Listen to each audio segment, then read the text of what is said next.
رسول صلی اللہ علیہ وآلہ وسلم نے فرمایا، جو شخص گواہی دے کہ اللہ کے سوا کوئی معبود برحق نہیں اور محمد صلی اللہ علیہ وآلہ وسلم اللہ کے رسول ہیں، اللہ نے اس کو جہنم پر حرام کر دیا۔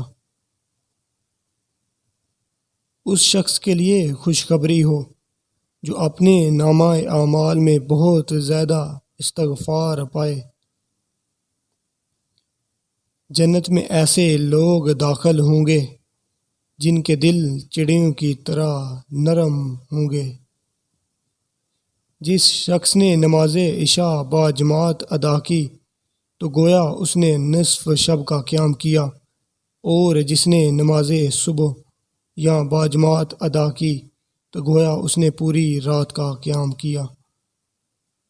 میرے گھر اور میرے ممبر کے درمیان جو جگہ ہے وہ جنت کا باغیچہ ہے، اور میرے ممبر میرے حوض کوثر پر ہوگا۔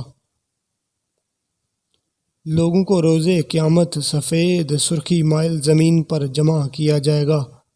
وہ زمین میدے کی روٹی کی طرح ہوگی، اس میں کسی کے لیے کوئی نشان نہیں ہوگا۔